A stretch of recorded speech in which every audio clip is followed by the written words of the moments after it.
I think we lived kind of like a very similar beginning of our careers because you actually started. You didn't start at.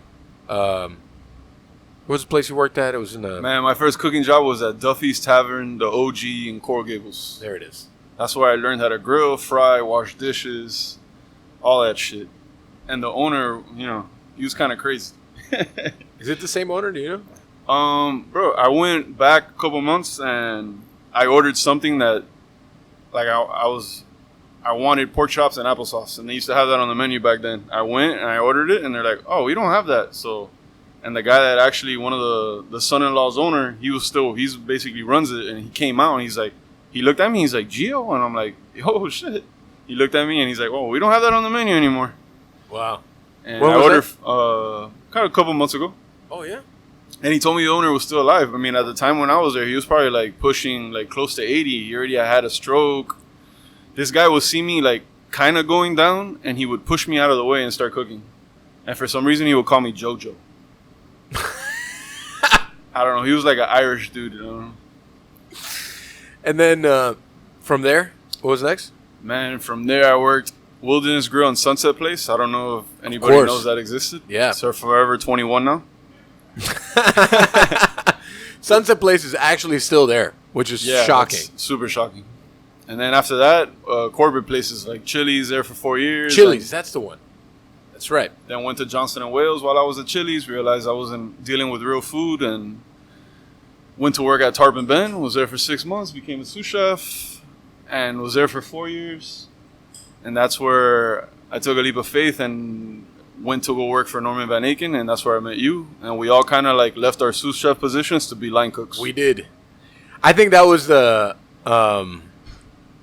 It's crazy how many people left. Like, man, I didn't get back to making that much money that I left to go work for Norman for a decade, which it wasn't a lot. I wasn't making I wasn't burning the house down, but I was making like a decent salary. I was fucking a kid.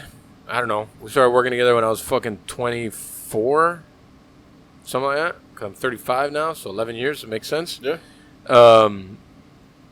And shit, I mean, I went to go work a job that I was making $10 an hour to work for Norman. Yeah. And it's crazy. Like, we started working in that kitchen that was like 35 cooks, remember? Yeah. And then by week 3, there was 12. Yes. That was 12. I mean, me going into that kitchen, I never worked fine dining. So, like, I remember, Chef Phil Bryant. I mean, he was like the real chef that I ever first worked for. And he was like, "All right, we're going to pick up this rice with this fish." And I'm like, "All right, so how do you heat up the rice in the saute pan?" I'm like, before, you just pop it in the microwave, you know? But that was a great experience. Norman's was a real good experience. I will never forget the last days of Norman. Oh, man. I don't know if we've ever talked about that on this podcast. The last I don't think you ever mentioned it. So there was like a coup at the end of that Norman's, because Norman had left. Phil had left. Those were the only two people that really mattered, right? Because there was Kevin Preble, there was Juice. That's right. Oh, man, Juice. I don't remember his real name, but no, Juice. I don't remember his name. I just remember they used to take that walk from the bus station. Remember? Yeah. We would talk about that at 6 in the morning all the time. When they left, all the recipe books disappeared. There was a couple of sous chefs left, but it was this weird like political game of power. Remember? Yeah. It was like Norman and his people had gone, and then the sous chefs that had buddied up with the current ownership group had stayed. Yeah. And then it was like this weird shift of like these new sous chefs were like, we're going to do it better. But then all the recipes disappeared. So when we all showed up to work the next day, they were all gone. And we were all like, because I was actually a prep cook at the time. I'd moved from to work line to work prep and then work lunch. Yeah. And then you were working saute at lunch? I was working saute at night, and when they opened up for lunch, at the time my grandmother was very ill, and I wanted to work the lunch. Right. And I think that's how that played out. And then the new chef that took over, I told him, I'm like, "Hey, look, I can't work nights anymore." And what was that guy's name? Jesus, I don't know. All I remember was Douche. Chicago style hot dog. Chef Douche. Chef Douchey? Chef He Douche. worked for Emerald. Mike, you're a beautiful man. You know that? Brandon? There you go. Chef Bernack. Chef Brandon Benack. Wow. Just came to me. Brandon Benack with the Chicago-style hot dog. We used a $40,000 combi oven to watch the nacho cheese The melt nachos. on the fucking chips. Hummus from Cisco. Was it hummus from Cisco? Yes. Oh, gross, man. It's Gross. the only place I ever like said bye to everybody, scratched my name off the schedule, and quit on the spot. No, but we all quit. It was like 90% of the staff quit that day.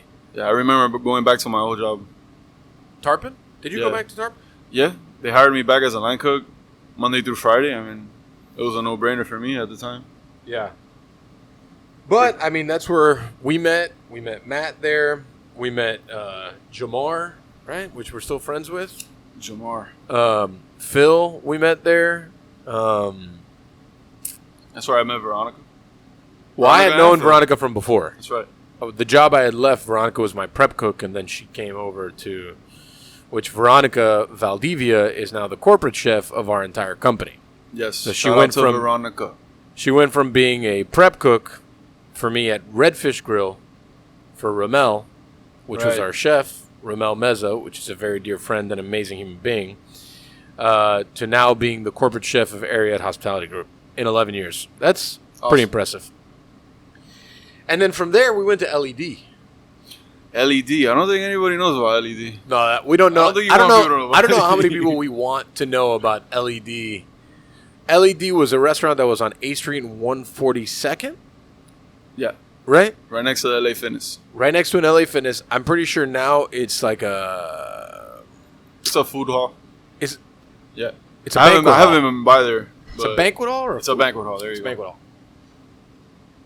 And these guys, these owners that I don't know where they got their money or whatever, but they dropped like millions of dollars into this weird location, and it looked like a strip club, right? With a kitchen. Yes.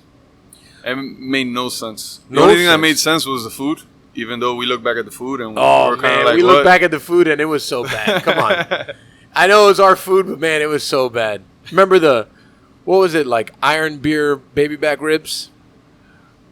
Damn, what was it? No, Malta painted pork belly with watermelon. Oh, it hurts me to even say that. And then we did like oxtail empanadas. Oxtail empanadas. Short rib terrine with lobster. Lobster mac and cheese. Oh, no! Lobster mac and cheese. Stuff that people love. Stuff that people On A Street. love. Anywhere, really. I mean, look at Prime 112. They're killing it with lobster mac. And you know it's bad when the name of the business is under the daughter's name. Yeah. For legality's purposes. What else did we have on the menu? God, it was so bad. I don't know. We had the salmon with the mushroom ceviche and arugula. Remember that? Yes. There's so many bangers on there. And we just anyways, the long story short, we were there for 7 months, 8 months. 7 months. I mean, but it was cool. It was a great learning experience, you know. Was it ever?